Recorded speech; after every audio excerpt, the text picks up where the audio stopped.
अथ श्रीयोगवासिष्ठे निर्वाणप्रकरणस्य पूर्वार्धे अष्टाशीतितमः सर्गः। चूडालोवाच अस्ति कश्चित् पुमान् श्रीमान् स्थानं नित्यविरुद्धयोः गुणलक्ष्म्योरशेषेण यथाब्धिर्वाडवाम्बुनोः कलावानस्त्रकुशलो व्यवहारविचक्षणः सर्वसङ्कल्पसीमान्तो न तु जानाति तत्पदम् अनन्तयत्नसंसाध्ये सचिन्तामणिसाधने प्रवृत्तो बाडवो वह्निरब्धिसंशोषणे यथा तस्य यत्नेन महता कालेनाध्यवसायिनः सिद्धश्चिन्तामणिः किं वा न सिद्ध्यत्युद्यतात्मनाम् प्रवृत्तिमुद्यमं प्रज्ञां प्रयुङ्क्ते चेदखेदवान् अकिञ्चनोऽपि शक्तत्वं समवाप्नोत्यविघ्नतः मणिमग्रे स्थितप्रायं हस्तप्राप्यं ददर्श सः मेरावुदयशृङ्गस्थो मुनिरिन्दुमिवोदितम् बभूव मणिराजेन्द्रे न तु निश्चयवानसौ राज्ये द्रागिति सम्प्राप्ते सुदीन इव पामरः इदं सञ्चिन्तयामास मनसा स्मयशालिना सम्प्राप्तोपेक्षया दीर्घ दुःख सम्भ्रमशालिना अयं मणिर्मणिर्नायं मणिश्चेत्तद्भवेन्न सः स्पृशामि न स्पृशाम्येनं कदाचित् स्पर्शतो व्रजेत् नैतावतैव कालेन मणीन्द्रः किल सिद्ध्यति यत्नेन जीवितान्तेन सिद्ध्यतीत्यागमक्रमः कृपणः कूणितेनाक्ष्णा लोलालातलतोपमम् रत्नालोकं प्रपश्यामि द्विचन्द्रत्वमिव भ्रमात् कुत एतावती स्फीता भाग्यसम्पन्ममागता अधुनैव यदाप्नोमि मणीन्द्रं सर्वसिद्धिदम् केचिदेव महान्तस्ते महाभाग्या भवन्ति येषामल्पेन कालेन भवन्त्यभिमुखाः श्रियः अहमल्पतपाः साधुबराको मानुषः किल सिद्धयः कथमायान्ति मामभाग्यैकभाजनम् एवं विकल्पसङ्कल्पैश्चिरमज्ञः परामृशन् न मणिग्रहणे यत्नमकार्षेन्मौर्ख्य मोहितः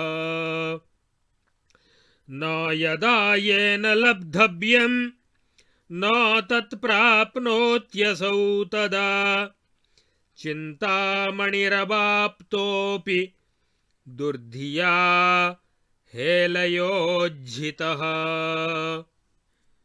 इति तस्मिन् स्थिते यातो मणिरुड्डीय सिद्धयः त्यजन्ति ह्यवमन्तारं शरो गुणमिवोज्झितः हत्वा प्राज्ञपदं पुंसः सम्यान्ति किल सिद्धयः आगताः सम्प्रयच्छन्ति सर्वं यान्त्यसहत्यलम् पुमान् भूयः क्रियायत्नं चक्रे रत्नेन्द्रसाधने नोद्विजन्ते स्वकार्येषु जना अध्यवसायिनः ददर्शाथ कचद्रूपं काचखण्डमखण्डितं हसद्भिर्वञ्चकैः सिद्धैः पुरस्कृतमलक्षितैः अयं चिन्तामणिरिति मूढस्तस्मिन् स वस्तुतां बुबुधे मोहितो ह्यज्ञो मृदं हेमेति पश्यति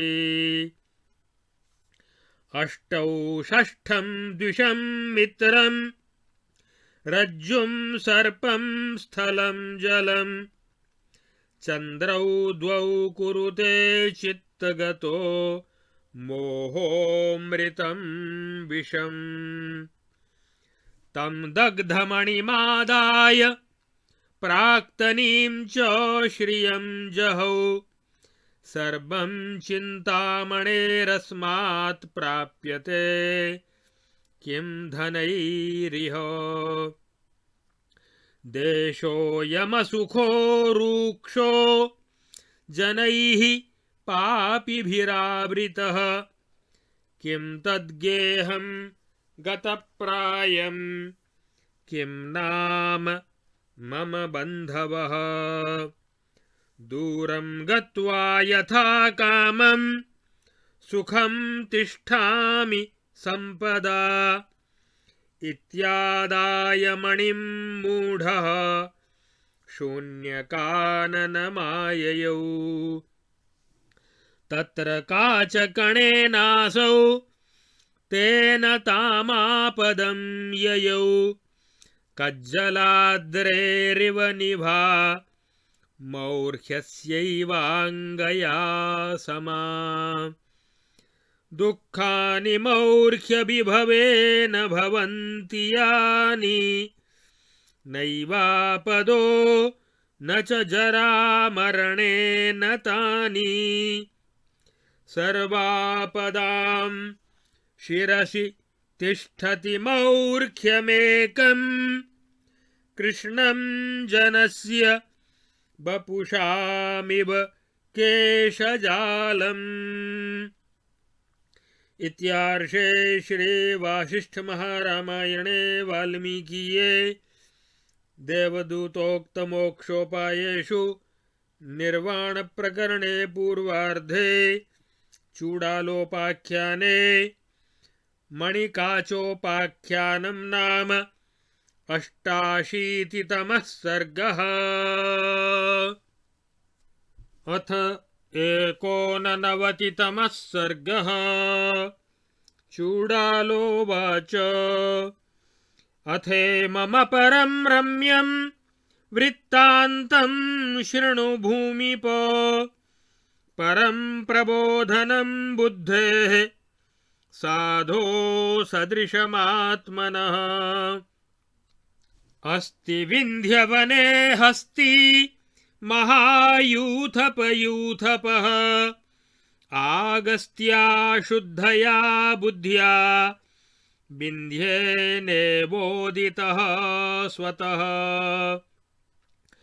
वज्रार्चिर्विषमौ दीर्घौ तस्यास्तां दशनौ सितौ कल्पानलशिखातुल्यौ सुमेरून्मूलनक्षमौ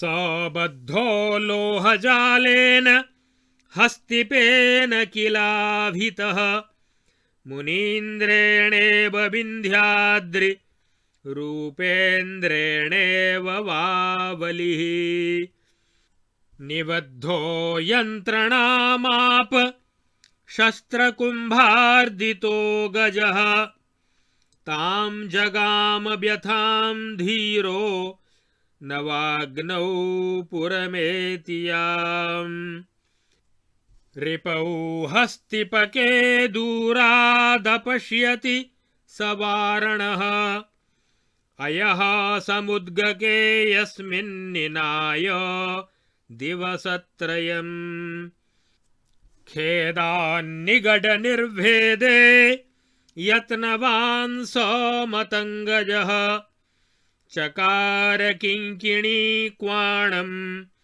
मुखोद्घातैरथान्यदा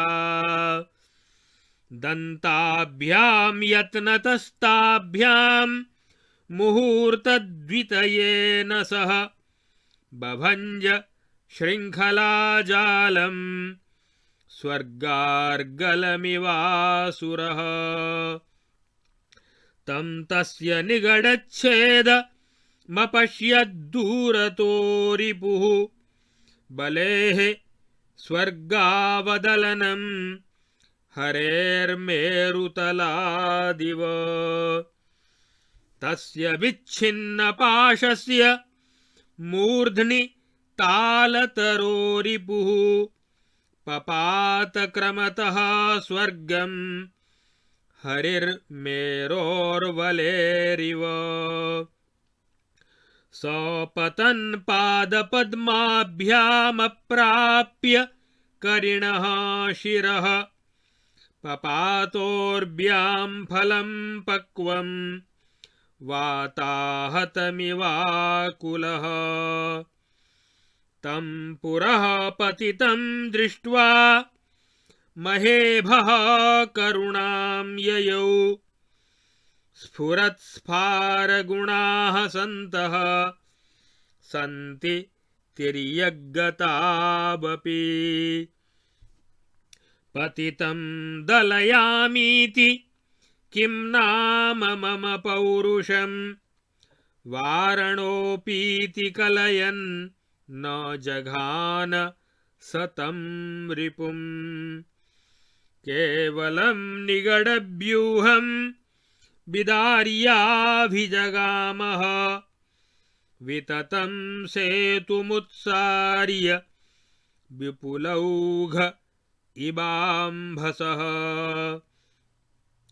दयामाश्रित्य मातङ्गो भङ्क्त्वा जालं जगामः विदार्य मेघसङ्घातं नभसेव दिवाकरः गते गजे समुत्तस्थौ हस्तिपः स्वस्थदेहधीः गजेनैव समं तस्य व्यथा दूरतरं गता प्रोच्चलत्तालशिखरात् स तथा पतितोऽपि सन् न भेदमाप दुर्भेदा मन्ये देहा दुरात्मनाम् वर्धते प्रावृषीबाभ्रं कुकार्येष्वसतां बलम् आसीदधिकमुत्साही स च चङ्क्रमणे तदा वारणारि रसिद्धाङ्गो गते भो दुःखमाययौ आगत्योपगतेऽन्तर्धिं निधान इव वर्धनः सोऽन्वियेष गजं यत्नाद् गुल्मकान्तरितं वने पयोदपिण्डितं भोक्तुं राहुरिन्दुमिवाम्बरे चिरेणालभते भेन्द्रं कस्मिंश्चित् कानने स्थितं विश्रान्तं तं तरुतले समरादिव निर्गतम् अथ यत्र स्थितो नागस्तत्र तद्बन्धनक्षमं परया राजसामग्र्या गजलम्पटभूमया सौखातवलयं चक्रे हस्तिपः काननेभितः सर्वदिक्कं विधिर्भूमौ समुद्रवलयं यथा उपरि यस्थगयद्बाल लतौघेन सतं शठः शून्यता तन्तुजालेन शरत्काल इवाम्बरम् दिनैः कतिपयैरेव वारणो विहरन् वने तस्मिन्निपतितः खाते शुष्काब्धाविव पर्वतः व्रजन् पर्याकृतौ कूपे पातालतलभीषणे खातशुष्काभ्यदो भागे गजरत्नसमुद्गके इति भूयो दृढं बद्धस्तेन हस्तिपकेन सह तिष्ठत्यद्यापि दुःखेन भूसद्मनि यथा बलिः अहनिष्यत्पुरैवासौ यद्यग्रे पतितं रिपुं तन्नालप्स्यत्ततो दुःख गजः खातनिबन्धनम् मौर्ख्यादागामिनं कालं वर्तमानक्रियाक्रमैः अशोधयन्नरो दुःखं याति विन्ध्यगजो यथा मुक्तोऽस्मि शस्त्रनिगडादिति तुष्टो हि वारणः दूरस्थोऽपि पुनर्बद्धो मौर्ख्यं क्वचन बाधते मौर्ख्यं हि बन्धनमवेहि परं महात्मन् बद्धो न बद्ध इति चेतसि तद्विमुक्त्यै आत्मोदयं त्रिजगदात्ममयं समस्तं मौर्ख्ये स्थितस्य सहसा ननु सर्वभूमिः।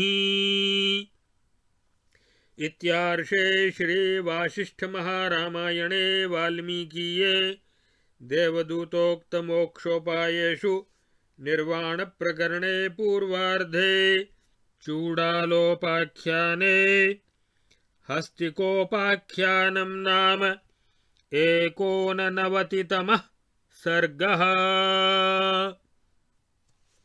अब इस योग वासिष्ठ महारामायण के निर्वाण प्रकरण के पूर्वार्ध के 88 और 89वें सर्ग में 2 कथाएं बताई गई हैं। एक कथा है चिरकाल से तपस्या से प्राप्त हुई चिंतामणि का त्याग करके मणि बुद्धि से कांच को ग्रहण करने की कथा, और दूसरी कथा है विंध्यगिरि निवासी एक हाथी की कथा जो अपनी मूर्खता के कारण बंधन में आ गया। देवपुत्र के रूप में चूड़ाला कहती है, हे राजन, एक श्री संपन्न पुरुष था जो कलाओं का ज्ञाता और अस्त्र विद्या में निपुण और व्यवहार करने में भी बहुत चतुर था। वह जिन जिन कार्यों के करने का संकल्प करता था उन्हें पूरा करके ही छोड़ता था। इतना होने पर भी उसे परम पद का ज्ञान नहीं था। तब वह अनंत प्रयत्नों से उपलब्ध होने वाली चिंतामणि की प्राप्ति के लिए तपश्चर्या में प्रवृत्त हुआ। उस दृढ़ निश्चयी पुरुष के कुछ काल तक महान प्रयत्न करने पर चिंतामणि प्रकट हुई। भला उद्योगी पुरुषों के लिए ऐसी कौन सी वस्तु है जो सुलभ नहीं हो सकती, क्योंकि यदि अकिंचन भी कष्ट की परवाह न करके अपनी बुद्धि के सहारे कार्य में प्रवृत्त होकर उद्यम करता है, तो उसे भी उस कार्य को निर्विघ्नता पूर्वक संपन्न करने की शक्ति प्राप्त हो जाती है। इस प्रकार उस उत्तम मणिराज के प्राप्त होने पर वह वैश्य यह निश्चय नहीं कर सका कि यही वास्तव में चिंतामणि है, यह चिंतामणि ही है अथवा कुछ और है, ऐसा संशय उसको हो गया। तब घोर दुख और परिश्रम से उपलब्ध हुई उस चिंतामणि की उपेक्षा करके वह अपने विस्मय युक्त मन से इस प्रकार विचार करने लगा कि यह चिंतामणि है या नहीं है, क्योंकि यदि चिंतामणि होती तो यह मेरे सामने प्रत्यक्ष नहीं होती।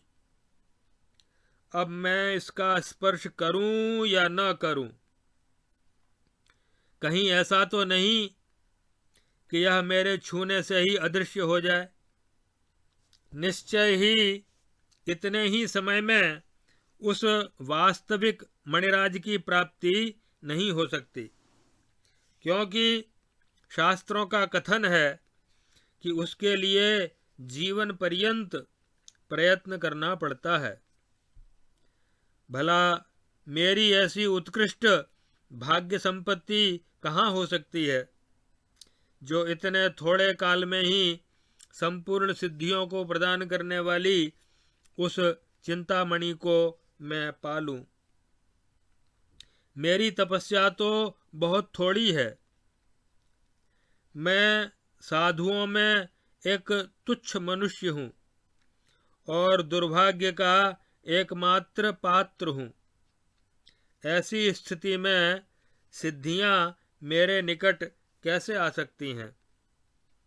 इस प्रकार वह मूर्ख तर्क वितर्क के हिंडोले में झूलता हुआ बहुत देर तक विचार करता रहा। अंततोगत्वा उसने उस मणि को ग्रहण करने का विचार ही छोड़ दिया, क्योंकि मूर्खता के कारण उसकी बुद्धि मूढ़ हो गई थी। और ऐसा नियम भी है कि जो वस्तु जिसे जिस समय प्रारब्ध के कारण प्राप्तव्य नहीं होती, वह उसे उस समय नहीं पा सकता। देखो ना, उस दुर्बुद्धि ने प्राप्त हुई चिंतामणि की भी उपेक्षा कर दी। इस प्रकार जब वह तर्क वितर्क करता ही रह गया, तब वह मणि उड़कर वहां से अदृश्य हो गई, क्योंकि अवहेलना करने वाले को सिद्धियां उसी प्रकार छोड़ देती हैं जैसे धनुष से छोड़ा हुआ बाण प्रत्यंचा का परित्याग कर देता है। सिद्धियां जब आती हैं तब वे सभी अभीष्ट पदार्थों को देती रहती हैं, परंतु अवहेलना करने पर जब वे वापस जाने लगती हैं, उस समय वे उस पुरुष की बुद्धि का विनाश कर डालती हैं। इस प्रकार उस चिंतामणि के अदृश्य हो जाने पर वह पुनः उस उत्तम रत्न की प्राप्ति के लिए यत्न पूर्वक चेष्टा करने लगा, क्योंकि अटल निश्चय वाले मनुष्य अपने कार्य से उद्विग्न नहीं होते। कुछ समय के बाद उसे अत्यंत कांतिमान एक कांच का टुकड़ा दिखाई पड़ा। फिर तो जैसे मोहग्रस्त अज्ञानी पुरुष मिट्टी को सुवर्ण समझने लगता है, उसी प्रकार उस मूर्ख ने यही चिंतामणि है, इस प्रकार निश्चय करके उसकी उपादेयता स्वीकार कर ली। और उस कांच की मणि को लेकर उसने सोचा कि अब तो इस चिंतामणि के प्रभाव से मुझे सारी अभीष्ट वस्तुएं अनायास ही मिल जाएंगी। फिर इन धन संपत्तियों को लेकर क्या करना है, ऐसा विचार करके उसने अपनी जो पूर्वोपार्जित पहली संपत्ति थी उसका त्याग कर दिया, क्योंकि उसे विश्वास हो गया कि अब तो घर से दूर जाकर इच्छानुसार संपत्ति संपन्न होकर मैं सुखपूर्वक जीवन यापन कर सकूंगा। ऐसी धारणा करके वह मूर्ख निर्जन कानन में चला गया और वहां पहुंचने पर उसे उस कांच के खंड से कुछ भी मिलना जुलना तो था ही नहीं। वह भारी विपत्ति में फंस गया। मूर्खता के कारण जैसे दुख मनुष्य के सामने आते हैं, वैसे दुख तो भीषण आपत्तियों में फंसने पर अथवा बुढ़ापे से तथा मृत्यु से भी नहीं प्राप्त होते। अतः एक मूर्खता ही संपूर्ण दुखों की प्राप्ति में महाकारण है। हे भूपाल, अब यह दूसरा मनोहर उपाख्यान सुनो। हे साधो, यह आपके वृत्तांत के अनुरूप ही है और बुद्धि को परमोत्कृष्ट ज्ञान प्रदान करने वाला है। हे राजन, विंध्यगिरि के किसी एक वन में एक हाथी रहता था, जो बड़े बड़े यूथपतियों के यूथ का भी अधिपति था। उसके दोनों दांत बहुत सफेद और लंबे थे तथा वज्र की ज्वाला के समान चमकीले एवं तीक्ष्ण थे। एक बार एक महावत ने उसे चारों ओर से लोहे की श्रृंखला से जकड़कर वैसे ही बांध दिया जैसे मुनिवर अगस्त्य ने विंध्याचल को और उपेंद्र वामनावतार में भगवान विष्णु ने असुरराज बलि को बांध दिया था। बंधा तो वह था ही, ऊपर से उसके गंडस्थलों पर शस्त्रों की मार भी पड़ रही थी, जिससे वह धैर्यशाली गजराज भीषण यंत्रणा भोग रहा था। उसे बड़ी पीड़ा हो रही थी। इस प्रकार लोहे की जंजीरों से बंधे हुए उस गजराज को जब 3 दिन बीत गए, तब उसे बड़ा खेद हुआ और उस बंधन को तोड़ डालने के लिए तैयार होकर उसने चिंघाड़ना शुरू किया।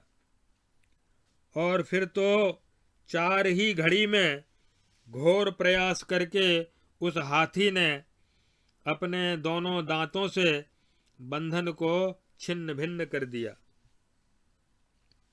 उसका शत्रु महावत दूर से ही उसकी यह बंधन छेदन की क्रिया को देख रहा था। जब उस हाथी का बंधन टूट गया, तब वह महावत पहले तो एक ताड़ वृक्ष पर चढ़कर वहीं से अंकुश द्वारा उस हाथी को वश में करने के लिए उसके सिर को लक्ष्य करके कूद पड़ा, परंतु उसके पैर हाथी के सिर पर नहीं पहुंच सके, जिससे वह घबरा कर भूमि पर गिर पड़ा। हे राजर्षे, तिर्यक योनि में भी प्रकाशमान एवं विशुद्ध गुणों से युक्त साधु स्वभाव वाले जीव देखे जाते हैं। इसीलिए अपने शत्रुभूत महावत को सामने गिरा हुआ देखकर उस गजराज के हृदय में करुणा उत्पन्न हो गई। वह सोचने लगा कि यदि मैं इस गिरे हुए को अपने पैरों से कुचल दूं तो इससे मेरा कौन सा पुरुषार्थ सिद्ध होगा।